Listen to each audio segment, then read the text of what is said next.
When I agreed to give these 3 lectures and I decided I was going to focus on waste, yes, I knew it wasn't going to be a bundle of laughs, yes? It's not going to be a bundle of laughs. I have found giving these lectures quite arresting in kind of understanding what we have done to our planet in the last 70 years and 10. And in giving the lectures, I picked 3 different topics. Something new on the horizon, microplastics, where there's concern, but not a lot of hard data of risk and hazard. PFAS, forever chemicals, where there's good quantification, but still questions about how they impact on health.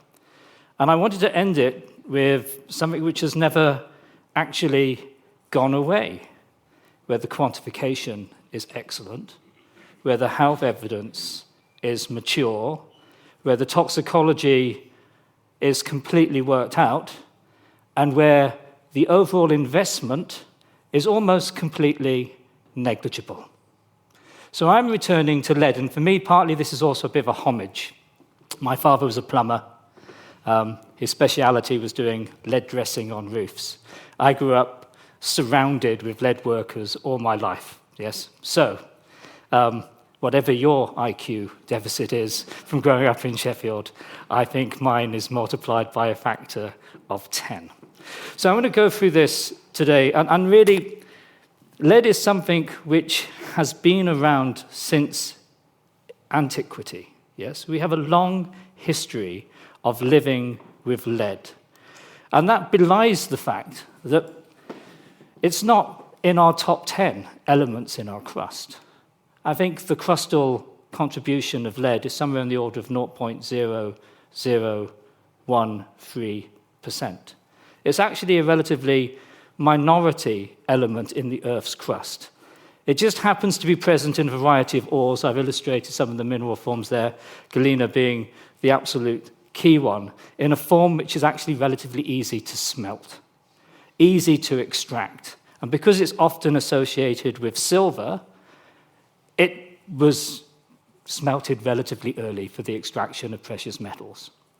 And the byproduct, lead, could then be utilized. And it could be utilized, the Egyptians, for cosmetics, but it could also be used for plates items. And what I've got down here in this bottom corner is the oldest lead artifact. It was found in the Levant in Israel. It's 6,000 years old. It is a mysterious item, sometimes described as a wand. The important thing about it is that it actually contains lead. And isotopically, that lead comes from Turkey, where the first mines for lead actually were based. And there's evidence of lead mining in Turkey from 6000 BC, predating the Bronze Age. So, this material has been with us for a very long time. It's been very useful, it's been used as a poison, it's been used as a cure. But we've also known that lead has harmful effects, and we've known it for a very long time. And I suppose the point at which lead really begins to take off is during the sort of Roman era, when the Romans begin to coin silver en masse to pay for their empire. And at that point, we begin to get lots of evidence of lead having detrimental effects on health. So here I have Dioscorides, who was a physician, a botanist, around the time of Nero. And he made the observation that lead makes the mind give way. There was already an appreciation that people who used lead cups, people who were imbibing wine that had been treated with sapper, which was an extract, a concentrated grape extract produced, distilled almost within sort of lead vessels, were behaving a bit strangely. In fact, there's even some argument that perhaps, some of the more colorful aspects of Roman history were influenced by lead toxicity, a bit of antisocial behavior, very poor conduct disorder, yes? A little bit of psychosis thrown into the mix. Julius Caesar's architect noted that he felt the water quality deteriorated in the aqueducts when they transferred lead-lined sort of ducts from earthenware. And sapa at the bottom, well, sapa is interesting, I suppose. It is this extract which was added to wine to make the wine more palatable. It was actually used all the way through into medieval times, where it was delivered as a sweetener, as lead acetate. And it was associated with saturine sort of conditions, with people displaying abnormal, strange behaviors. So saturine gout. So in antiquity, there's a realization that lead affects the brain. Already there's a realization. We have to go forward quite some time in history until we begin to see people turning a more sort of rational scientific eye on the issue. And I've picked Bernardo Ramazzini at this point because he really is the first person who began to explore the link between occupational exposures and some of the sort of cognitive and behavioral aspects of exposure to heavy metals. So he already noticed some of the tremors and behavioral problems occurring in individuals who were using mercury. But he also, in this treatise, observed similar sort of peripheral palsies occurring in potters who were using lead, copper, and mercury glazes on their pots. So, okay, we're in this period of time, we're beginning to see an occupational literature, an appreciation that people working with heavy metal ores and metal ores are beginning to manifest symptomatic responses. And this is just my opportunity to give a call out for all of the dead scientists, okay, who did a relatively good job at addressing questions. So, here we have Louis Troquel de Poncher, treatise published in 1836. Again, he begins to actually do larger studies, 1,200 cases of lead poisoning at his central hospital, beginning to look at the symptomatic responses of those individuals, beginning to understand that the symptoms were greatest in individuals who were exposed to lead fumes, as opposed to lead in other forms, lead via inhalation. So, we know lead's bad, okay? We know lead has adverse effects. This isn't news to anybody, and we're still in the 1800s, yes? I'm going to go forward a little bit because, and it will become apparent in due course.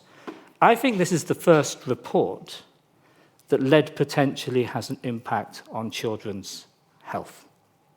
And it's a report published in Australia by an ophthalmologist looking at optical disturbances in children, which he begins, this is a sort of like an Australian BMJ article, he begins to speculate that this could be because they're exposed to water which has come from a lead-lined water tank. But then when he realizes that isn't at play, he begins to suspect lead in paint, yes?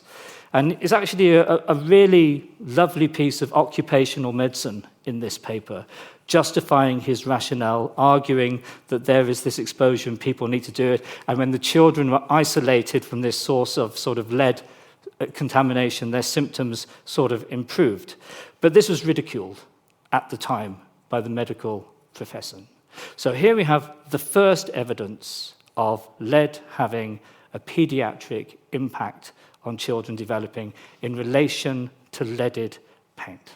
Now, that's the first scientific sort of investigation of it.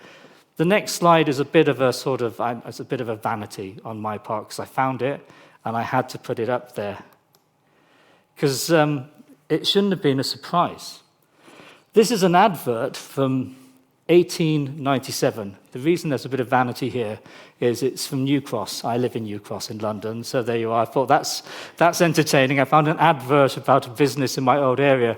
And already in 1897, they're advertising the benefits of enamel lead-free paint because of the harmful effects they are conjecturing are caused by exposure to lead-based paints based on the occupational literature. They're making a jump of faith. Their product is lead-free. Already, this predates that paper in 1904. So, lead, we have something to be concerned about. But when does it get hot? When do things begin to change? Now, I'm going to introduce you to one of the most, I think, interesting figures in 20th century history. This is Thomas Mudway. He has the distinction of being the man who invented tetramethyl lead and also, simultaneously, the man who created CFCs. When I was coming here on the tube, I was reading some more information about him, and I found some quotes, okay, and I scribbled them down in my book, because these quotes are just gold dust. And I hate doing this because, this is sort of, but these are quotes people have written about him, and they're absolutely spot on. So we've got J.R.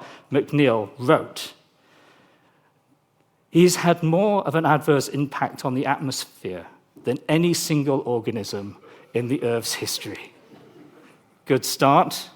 Bill Bryson was a bit softer.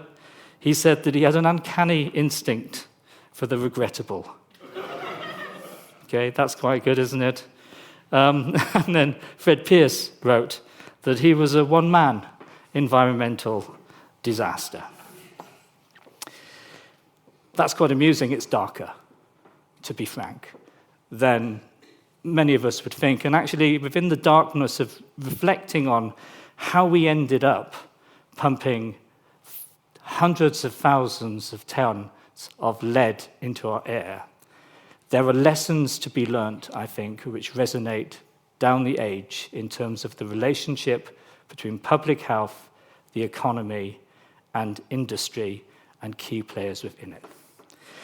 So Thomas Mudway worked for General Motors. He was given the task of coming up with a product that would be an anti-knocking agent in gasoline engines.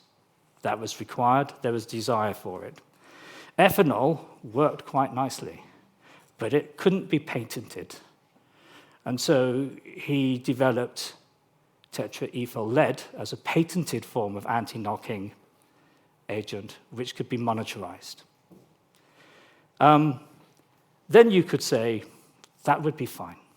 That would have been roughly 1923.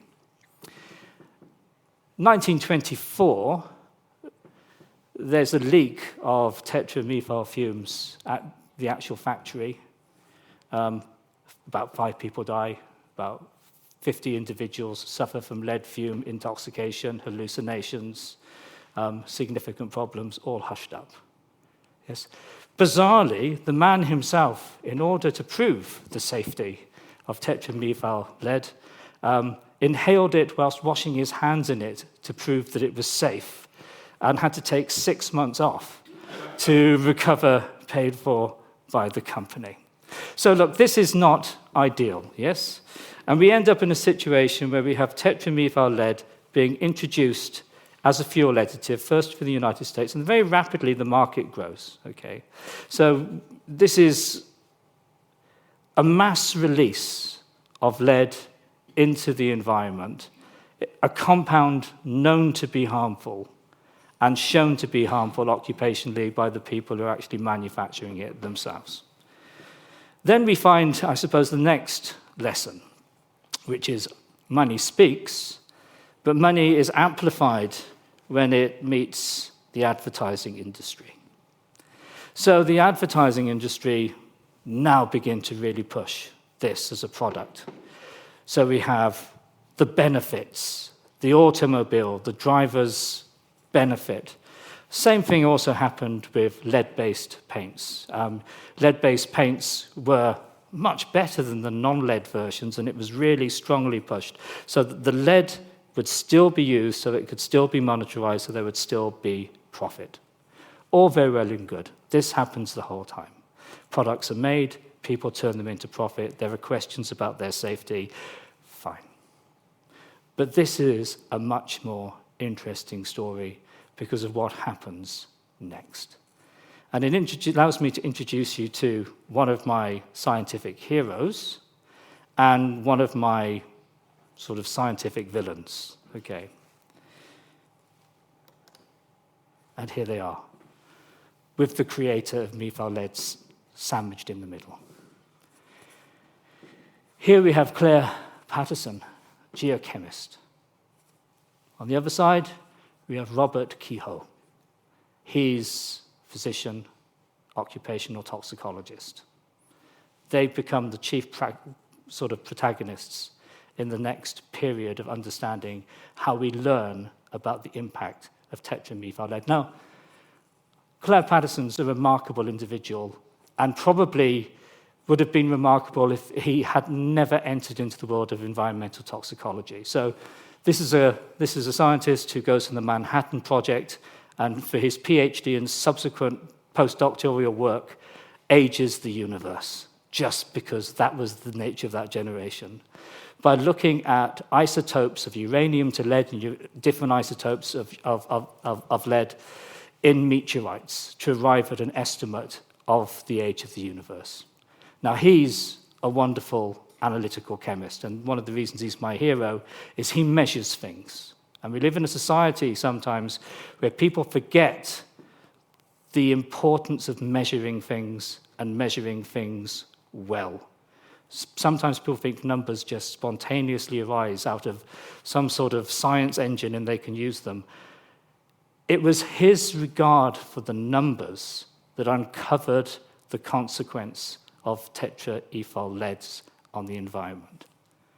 And essentially, it can be summarized this.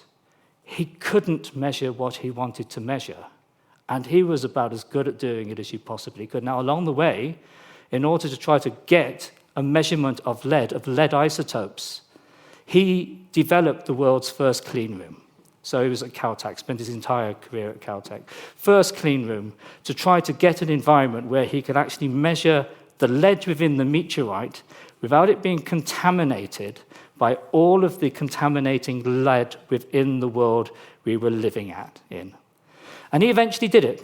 Eventually, in the clean room, with the mass spectrometer that he made himself, with the reagents that he synthesized himself, on the equipment that he manufactured himself, complete control of the entire process, he solved the conundrum. The universe is 4.55 billion years old. Went home, told his mother. She was probably unimpressed, yes? Okay. But he couldn't get over the lead issue. Why was it so difficult to do? Why was there so much lead in the environment?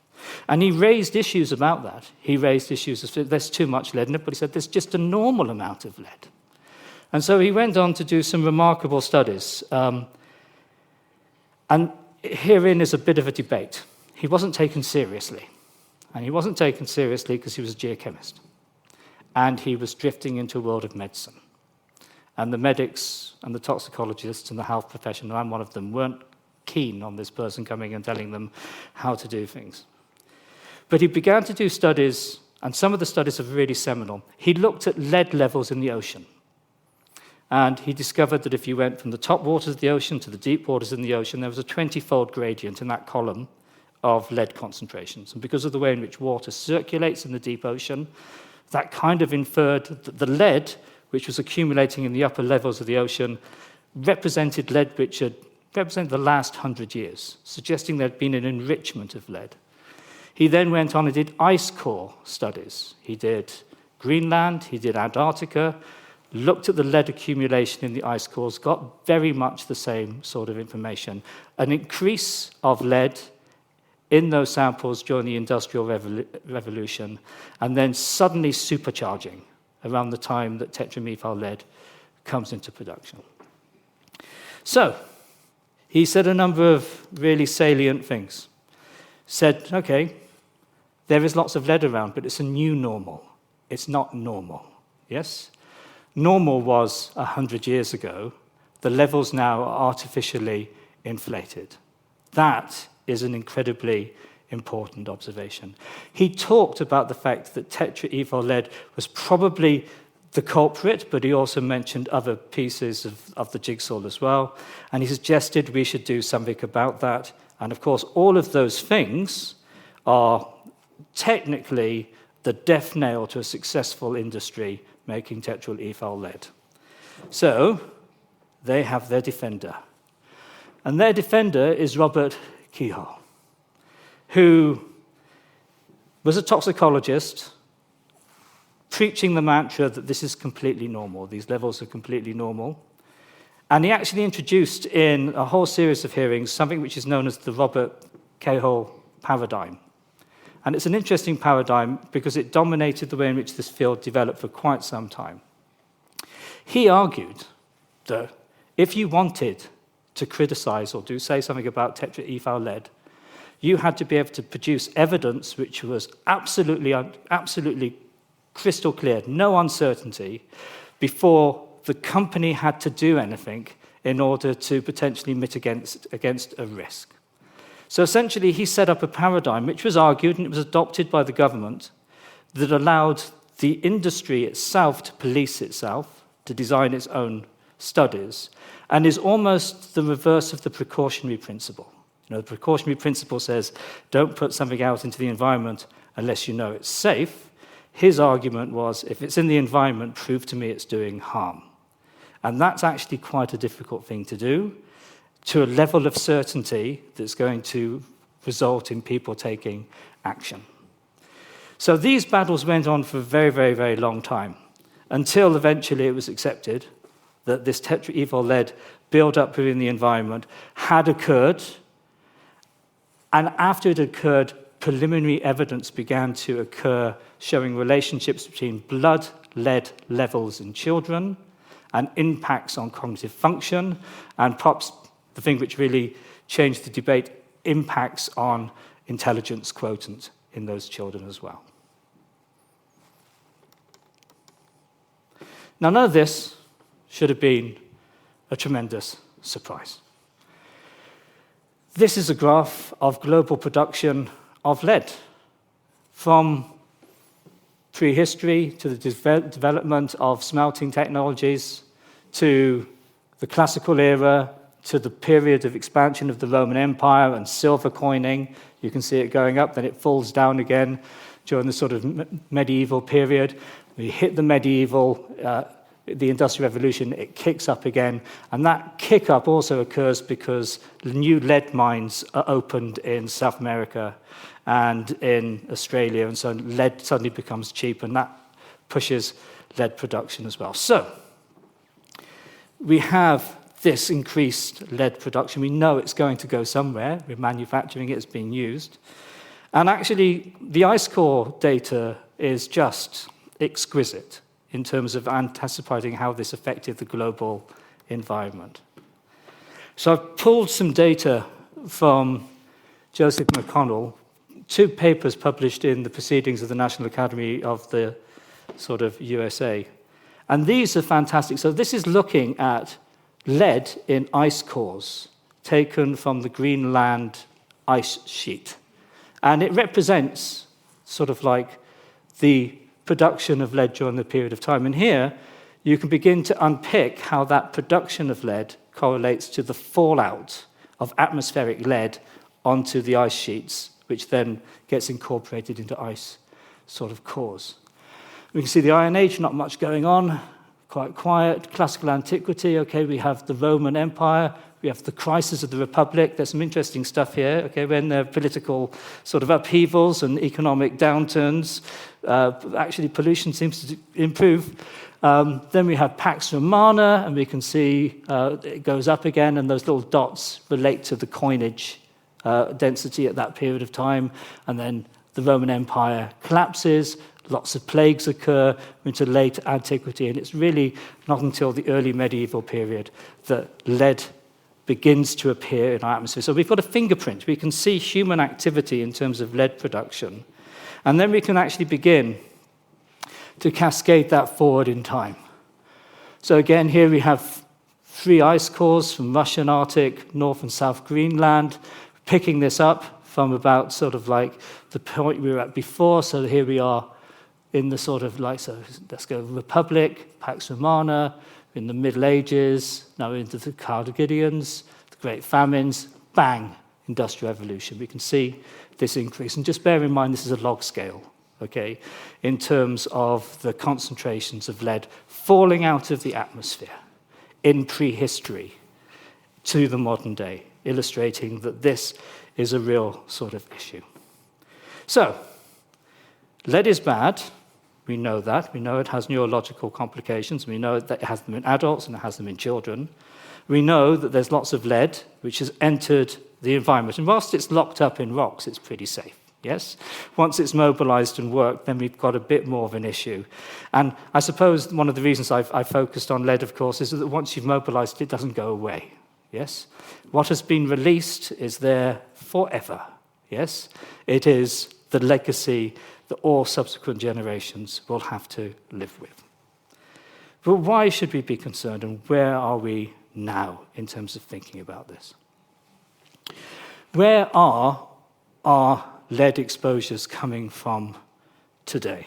And I suppose that's when it begins to get interesting, and in terms of thinking about whether lead is still an issue today. I think many people don't think it is, and if you're one of them, be prepared to be quite surprised just by the numbers I'm going to give you. Lead pipes, clearly. That's a straight thing. Lots of sort of containers, plastics. I mean, plastics, actually, many old plastics had lead incorporated into them, PVC particularly, to make them more pliable. We have paints. Lead paints are still available. I was quite surprised to find out that there are still about 48% of countries haven't banned lead paint. I thought that was a global ban, but that hasn't happened yet. We have occupational uses. We have traditional medicines and spices, which I'm going to talk about a bit later on as well, as a potential source of lead contamination, which people just don't think about. And all of these things we are exposed to either through ingestion or inhalation or through contact, all of which can be taken into the body. And then we have a range of health effects. And I suppose if there's a take-home message I'm going to try to force out of this talk about lead is that there's this idea that it's neurological. Yes, it has neurological effects, and you know that. It has significant cardiovascular effects as well.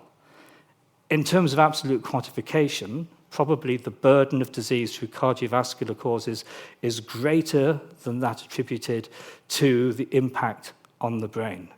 And I don't think that's appreciated, and it's only when you appreciate that some of these numbers downstream begin to make sense. There are reproductive issues. There are links to chronic kidney disease. There are increasing pieces of evidence linking accumulation of lead in bone to osteoporosis. The sort of lead begins to replace calcium, and as it begins to reduce calcium, it induces weakness within the bone. And that, in part, relates to the way in which our body stores lead, which sounds kind of crazy. So a lot of the lead we inhale or we eat in our diet, we just excrete, or it passes out in our feces, yes? We have some which will enter the blood, and then it will partition throughout the body into either soft tissues or into hard tissues. 96% of your lead, which you've accumulated over your lifetime, will be accumulated in your skeleton, okay? Or your teeth, in hard tissues.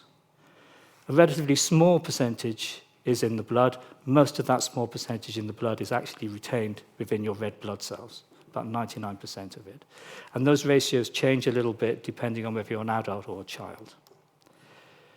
The consequences on the brain, if we just focus on these to begin with, and I think they're interested, are in early life, I've got sleep disturbance, behavioral disturbance, anxiety, cognitive development issues, a whole host of verbal challenges, all of which have been proven and related to lead exposures in the blood of between 0.1 to 30 micrograms per microliter. Now, there's a story here which is going to come out because we're going to talk about the way in which lead in blood and lead in tissues has decreased.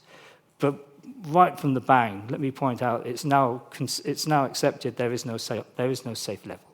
yes?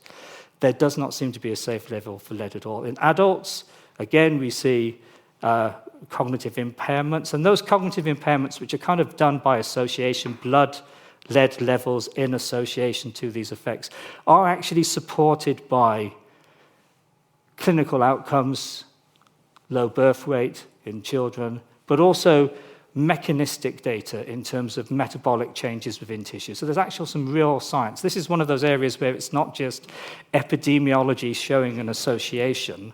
We actually have really good data on how lead causes the toxicology and the damage which brings about these impacts. Now, one of the other things which I think is important about lead and the brain is that normally the brain is a pretty protected environment. Now, the next graph is ridiculously complicated. It's the best one I could find. Simple stuff, yes? The brain is normally protected from the outside world by the blood-brain barrier. Really tight junctions, yes, to restrict the passage of exogenous materials from the blood, toxins, infectious agents, into the brain, because the brain is a protected environment. But lead doesn't have a problem, because lead has transporters which are just there to help it move across that blood-brain barrier. One of them is known as the divalent metal transporter 1. It can just go straight through that. It can also go through calcium channels. So the blood-brain barrier is not a barrier to lead. So it has access, once it's in the circulation, to get to the brain. Once it's in the brain, it has a plethora of cells it can interact with. So we have some neurons there, we have a neuronal junction, and then we have these two cells here which look a bit like amoeba. At the top, that's a glial cell. That's kind of like the immune cell in the brain. Down here, we have an astrocyte, which kind of plays a sort of maintenance role within the actual brain structure. And you can look across here, but essentially what happens is the lead has the potential to basically disturb calcium metabolism in all of these cell types and to cause oxidative stress, i.e. it will end up causing free radical production, which affects neurotransmission and actually can result in neuronal cell death because it triggers inflammation within the brain. So we have a toxin, I should say a toxicant. I should always say this to my students. Toxins are biological, yes? Toxicants are inorganic, so lead is a toxicant. We have a toxicant which can be taken into the body through the gut, through the airway, move and partition through the blood to soft and hard tissues, and has access to the brain. So this is actually, it's ticking a lot of the boxes for something you don't really want to release into the environment.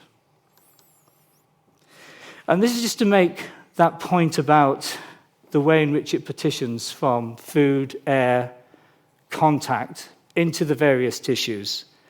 Because I think you've got to bear in mind that in the blood pool, lead has a half-life of around 28 to about 36 days. In the bone, for years, yes? It can be mobilized from the bone under certain conditions. The bone actually acts as a sort of storage organ for the heavy metal, yes.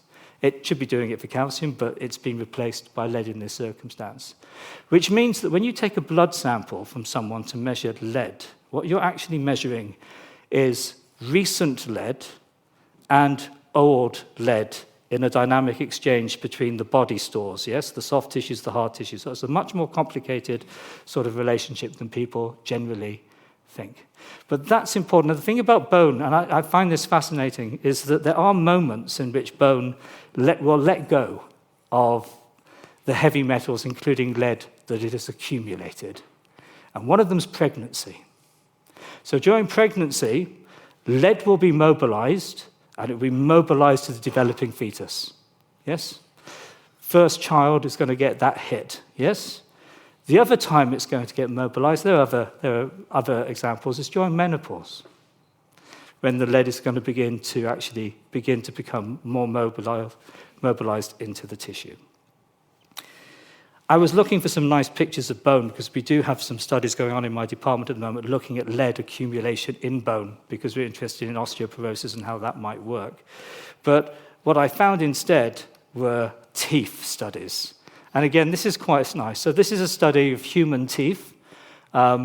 And this is from Malaysia, so it's looking at the ethnic groups within Malaysia. So we have Malay, Chinese, and India within Malay. And they're looking at the dentine in the teeth as an accumulated tissue for heavy metals. And if we just focus on just lead here, we can see essentially that ethnicity doesn't make a huge difference. And that's there really as a proxy for dietary differences between different ethnic groups. This is the more interesting one, because what you have is 15 to 30, 31 to 50, 50 over, and you can see as you age, you begin to just increase the actual long-term concentrations, the accumulation of heavy metals within the body. So we are accumulating this stuff. We become biological accumulators of a toxicant, which we know has adverse effects on health. I said we knew a lot about its toxicology, and we do, and I could bore you all to death endlessly about this because this is my world, but here are some simple things that it does which cause problems in the human body. Lead will bind to little groups known as phial groups, which are often on proteins. When it binds to them, it can inactivate enzymes. And many of those enzymes are involved in the generation of heme in red blood cells. So lead, by binding to the enzymes which are involved in heme production, can result in anemia. Good, so we have an anemia signature. The body is full of lots of molecules which have these phial groups because they're really good sponges for free radicals, yes? In fact, there's a small molecular weight sponge called glutathione, which is throughout all the tissues in the body. But if it's bound to lead, it doesn't function in that way, which means you've reduced spontaneously that barrier. And in addition, some of the enzymes in the body, I've got two here. SOD stands for superoxide dismutase. GPX is a glutathione peroxidase. These are enzymes which also function to mop up dangerous free radicals. They're inactivated by lead. So if you knock out the low molecular weight sponge and the enzymes, go figure. The number of free radicals in your system goes up. You get a condition known as oxidative stress, and as the oxidative stress goes up, you move towards cell death, yes? So it can actually have generic effects in that way. And as I mentioned before, it really messes up calcium handling in cells, and calcium is absolutely fundamental to cell signaling and cell maintenance and metabolism. So just the lead in the system itself can dysregulate the whole system. Now, all of this is really bad, but I'm now going to give you some good news, okay?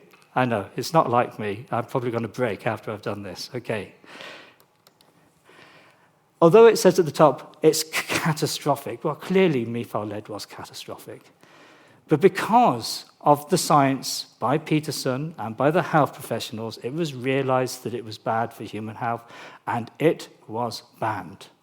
More accurately, phased out in a staged and graded fashion, as these things often are. But for me, here's another message, because what this tells you is regulation works. So here we have the percentage of children who have a blood lead level greater than 10 micrograms per deciliter. So that's the sort of threshold level at the time they did this. And here we have a timeline from 1971 through to 2008. And the red line is looking at that percentage of children with high blood levels relative to the lead-based Paint Poisoning Act in the United States, the phase-out of gasoline beginning in 1973, bans on residential painting in the States in 78, ban on lead plumbing, and you can begin to see, as all these regulations come in, the proportion of children with high lead levels falls. That, I think, is a biomarker of success and tremendous public health success. And the blue line over here just relates to the actual pure measurements of the actual lead. Now, just bear in mind, we're still above 10, sort of 2 to 10, in terms of the proportions. Now, that's great, that's the United States. Just for the sake of argument, that's when the United Kingdom banned leaded gasoline. That was at the beginning of 2000, January 2000. And that's when we banned leaded paint. So that puts us onto that spectrum. But the world did not become lead-free or tetraethyl lead-free until August 2021. Again, not appreciated when Algeria was the final country to ban the sale of leaded petrol. With one caveat, and it's a caveat that I only found out about this week. It's one of those habits of when you produce these lectures, you read around, that I've just discovered that if you have a piston-operated light aircraft, they still use tetrol-ethyl lead in their engines. And I had no idea that was still the case. There seems to be a bit of a loophole. So that's an interesting one. Now, this has been tremendously successful. How successful?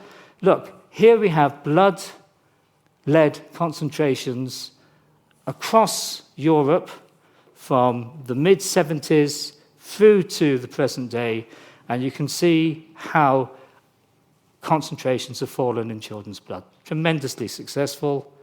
And we can go on, we can also look at that in terms of the concentrations in North America. Success. So why should we be concerned?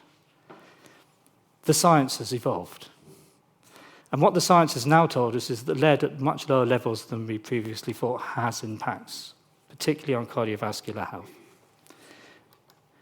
And I've stolen this. This is a dashboard. This is great fun. If you follow this little thing, it will take you to the dashboard for the global burden of disease. And you can pick your disease, and you can pick your environmental stressor, and it will tell you how your stressor contributes towards the global burden of disease. And this is the global burden of disease, total mortality related to lead.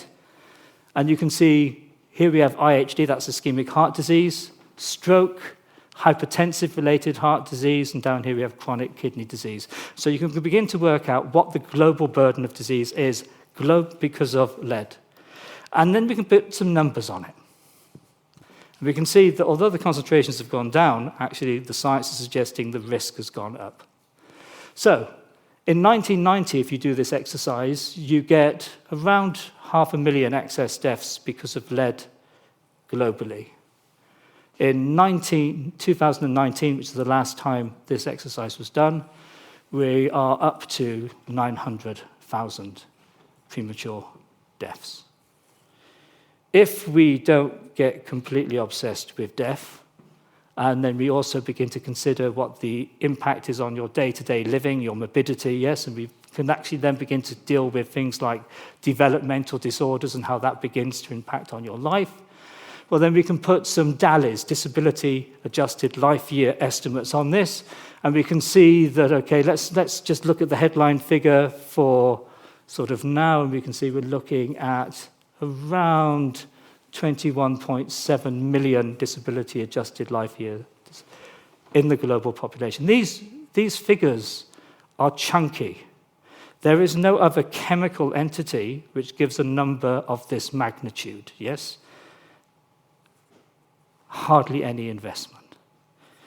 Now, most of this burden is in low and middle income countries. The terminology here is a little bit thing, but you can certainly see Pakistan, Bangladesh, India lighting up dramatically here in terms of areas where there's significant high levels of blood sort of concentrations in children. And if you want to put that into sort of quantification, India, China, Nigeria, Pakistan, Indonesia, these are millions of children with unhealthy levels of blood lead. Okay?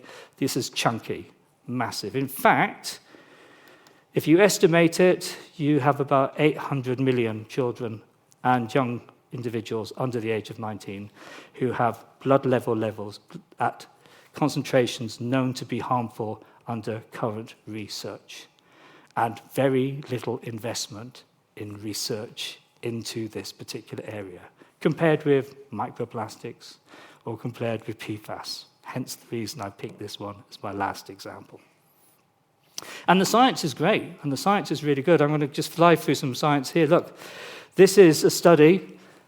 It's based on a sort of survey, a longitudinal survey of health in the United States, the National Health and Nutrition Examination Service. Here we have adjusted blood levels, and here we have if you have sort of like diastolic and systolic blood pressure. And actually, it doesn't look as though there are many dots, but those are average dots. There are about 500 pieces of data on this. And you can see there's a relationship between blood levels, lead levels, and blood pressure. And if you take that data and then you convert that to risk, you can begin to see how mean blood levels correspond to predicted deaths from myocardial infarction or from strokes. And you can see it's a curve which goes all the way down to very, very low concentrations indeed. And the data gets better. That's quite odd. I picked it up there because it's from 1985. It was one of the first studies which looked at this cardiovascular risk effect. Here's something a little bit more recent. This is from Lancet Public Health 2018, and it's again looking at that survey in about 14,000 individuals, and just look at the cause. All-cause mortality, cardiovascular mortality, ischemic heart disease, concentrations of blood lead, that's 10, 7.55, 2.5. Look at that black line, that's the effect, and you can see that it's going down towards zero, down to incredibly low levels of blood lead concentrations. And over here, this is really nice because they've put lots of things which are associated with increased cardiovascular risk. Cigarette smoking, lack of activity, high cholesterol, glycated hemoglobin, and over here we have the effect estimates. At the very top, you have lead. And you'll see that lead is one of the strongest predictors of all of these indicators, not appreciated by the general public. If it was, I think there'd be much, much more focus. Now, once you've got those relationships, you can begin to do proper evaluations globally, look at the risk, and try to quantify it. And again, something which is very new. So this is from October this year. This is looking at IQ loss across the global population. So this is cumulative IQ loss across blood level concentrations. And again, we can see the line goes down, and clearly we're still seeing IQ losses beneath 10, 5, and 3.5, which is what the CDC recently said we should be concerned about. Okay, that's quite a lot of IQ loss. In fact, I think it's about, I wrote it down because I myself couldn't quite wrap my head around the magnitude of the loss of IQ points, but it's pretty hefty. This is the cardiovascular risk. Again, parts down. Now, the reason I've done this is they use this to do an economic evaluation.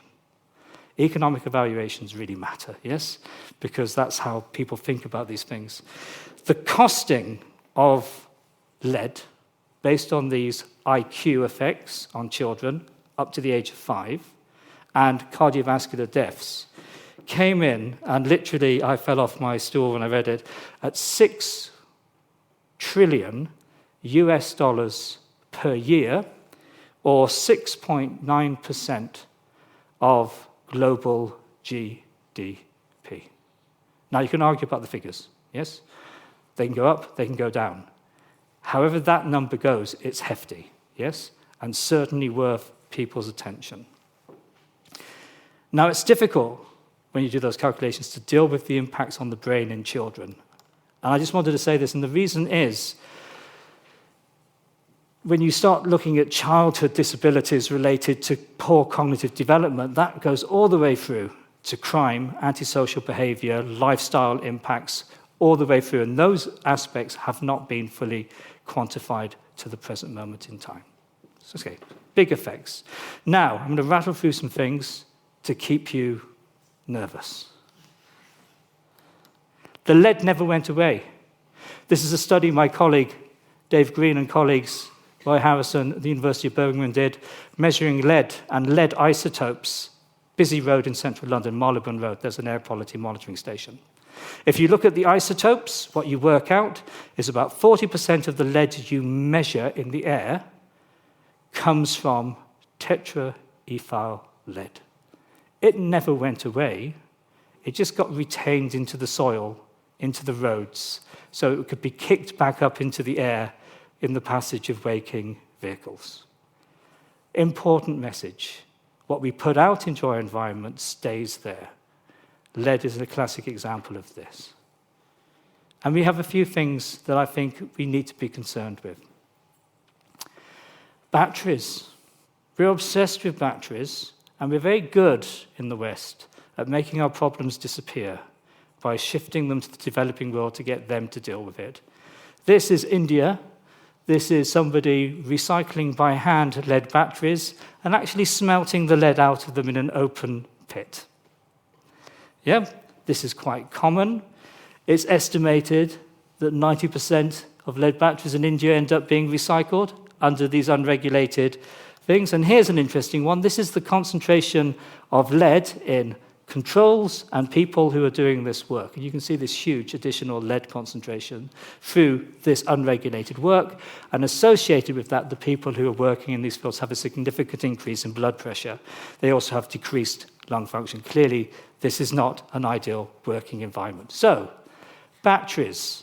Some people argue that the fact that lead is still high is because of this battery recycling issue, and it's something we have to address. Here's something else we have to be concerned with. I used this slide before when I talked about microplastic, but tires use lead in the vulcanization process in their manufacture. And this is data from some colleagues at the MRC toxicology unit. All they did was grind up lots of different tires from cars and lorries and measured the actual metals associated with them. And right at the end, cars and HGVs, a source of lead. So as you drive around and your tires are ground into the road, we have a new source of lead entering our environment. Plastics. I mentioned plastics before because lead had historically been used in toys and plastic manufacturing. It's been phased out here to a certain extent, but not everywhere. And we still import a lot of very cheap goods from other countries which don't have such high regulation. And here's the other thing. We want to recycle that. And so all of the old plastic we are recycling, potentially we are recycling the lead and all the contaminants which is in that plastic when it was originally manufactured. So lead is still an issue when we start thinking about plastics and microplastics. And then food. This is something which took me by surprise. This is turmeric, yes? Apparently, if you want people to buy your turmeric, it's really good if it's bright yellow, orange, yes?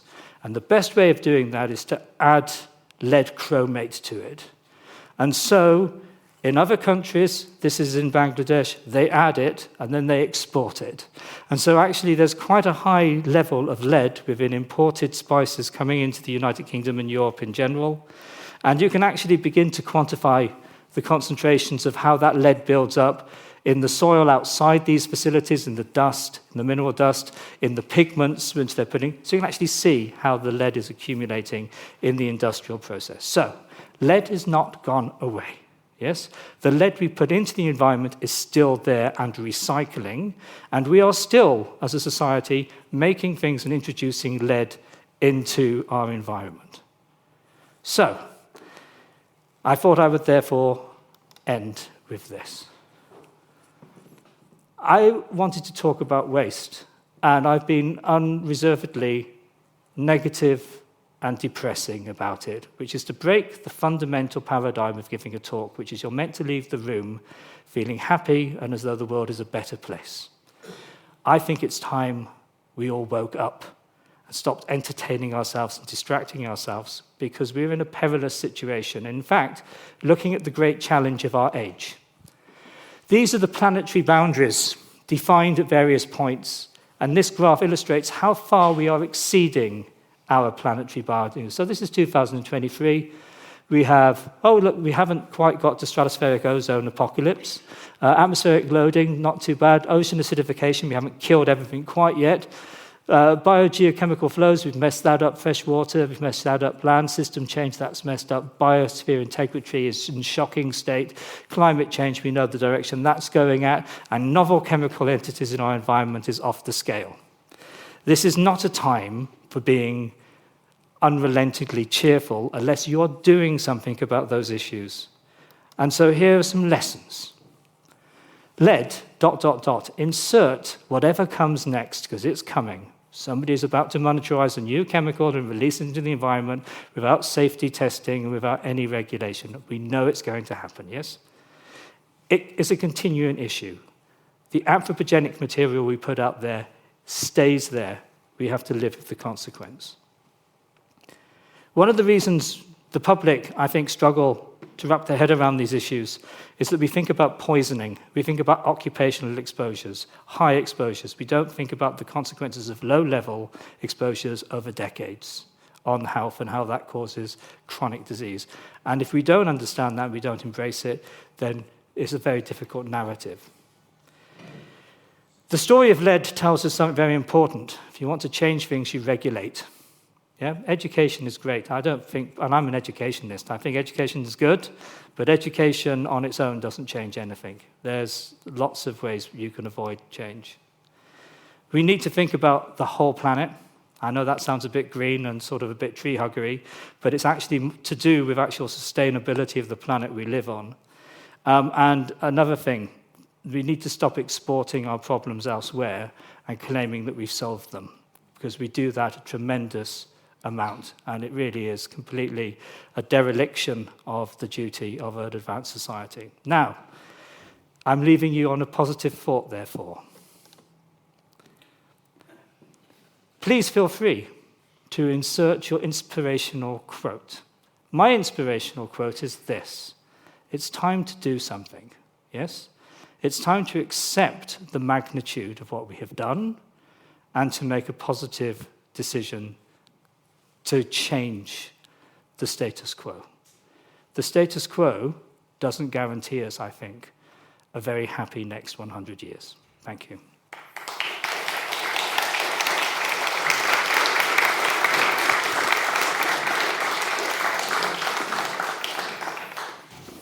God, you're depressing. It was absolutely wonderful talk and really, really scary, as you might expect. I'm not sure if I missed it in the middle of all that lot, but imagine a child living on the edge of Marylebone Road or South Circular. What do we know about their individual blood lead levels being associated with being next to a road, for example, like that? At the present moment in time, at these levels, probably not enough. There's a study going on at the present moment in time, probably for the first time in a couple of decades at Queen Mary's University, where they are actually going in and looking at blood levels in children to create that data set. We've been very neglectful, yes. I think there's been an assumption that the problem was solved, yes, because of the regulation, the concentrations falling. But now we know that there are health effects at these lower levels. I think it's important. And to pick up on your point, we have a tremendously inspired way of doing things in planning in the United Kingdom, especially in our cities, in that we do like building high-density housing developments next to the busiest roads, yes? Now, you might argue we don't have lead in petrol anymore, but it now turns out we are still resuspending the historic lead and we're introducing new lead from tyre wear. So yes, I think we do need to work out what's going on. And there's a sort of funding research question which interests me about a lot of this. So I used to do medical research as well, but you very often find your funding cycle is 3 or 5 years. And what you're looking here is lifelong change in these people. So collecting real-world data over long periods of time surely remains a funding challenge for people like you. So, I'm always going to say that what we need are longitudinal cohorts, large populations who we follow routinely across time, yes? I'm involved in a number of them. They are very draining, very hard on the people working on them, because it's not a quick win, yes? You are investing in something for 5, 10 years before you get a positive paper out of the whole process. But they are the only way forward, especially if you're trying to look at the way in which a chemical in an environment contributes to disease causation. Once you have a disease and you're just asking, does it exacerbate a symptom or some sort of diagnostic criteria, well, then that's easier, yes? But this is about disease development. This is about the causing of non-communicable disease. Therefore, you need to start in childhood and you need to follow populations through. Funding will always be a battle because that's very expensive. Thank you very much. That was really an interesting discussion.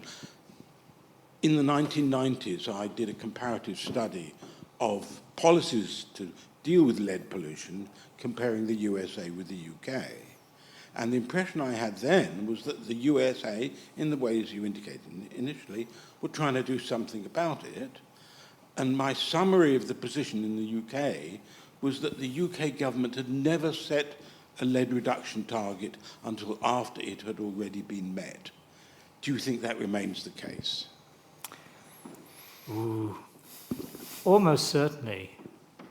Nobody... Well, there's only one caveat to what you've said, which I agree with, yes. Which now the tendency is to set a target so far in the future that you will not be responsible for the delivery of it, yes?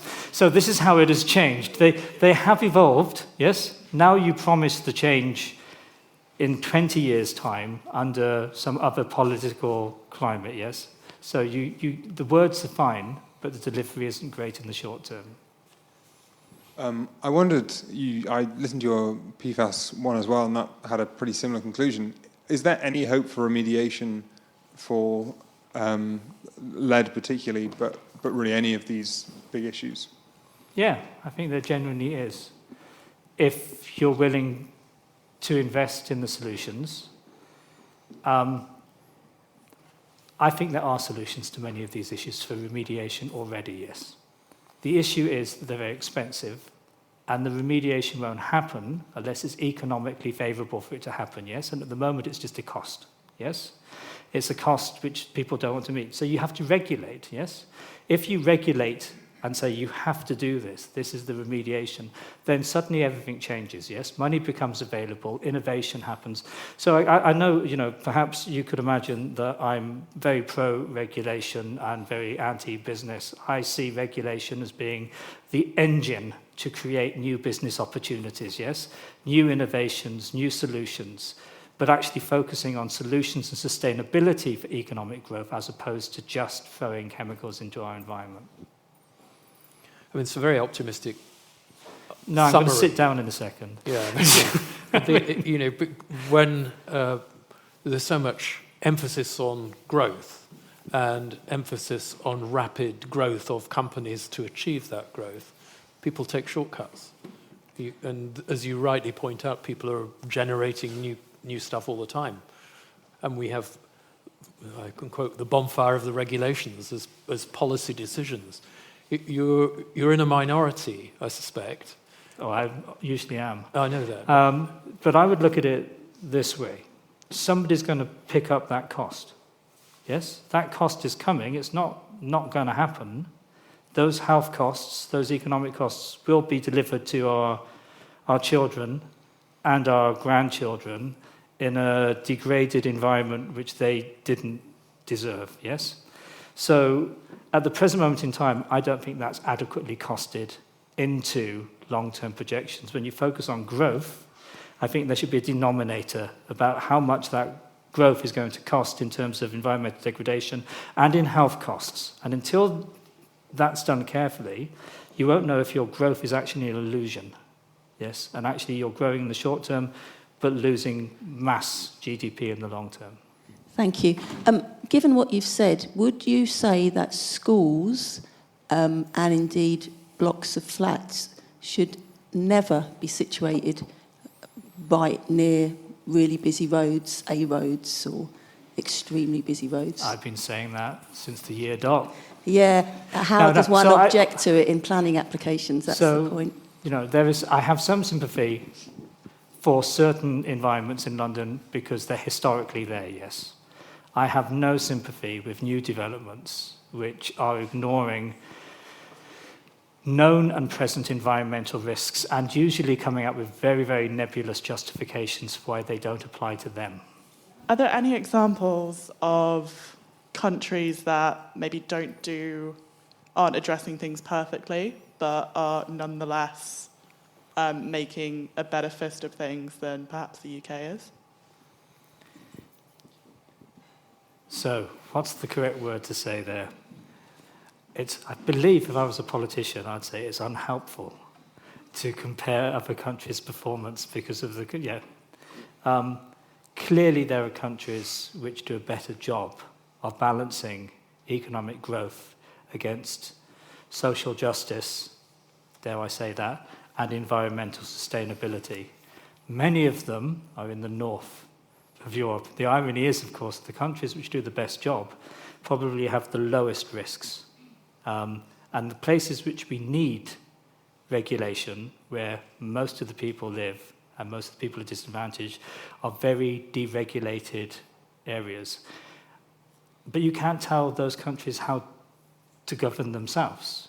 All you can do is deliver data and hope at some point the data wins. That's the curse of the scientist is we don't change things, we present data and hope, with fingers crossed that things will happen.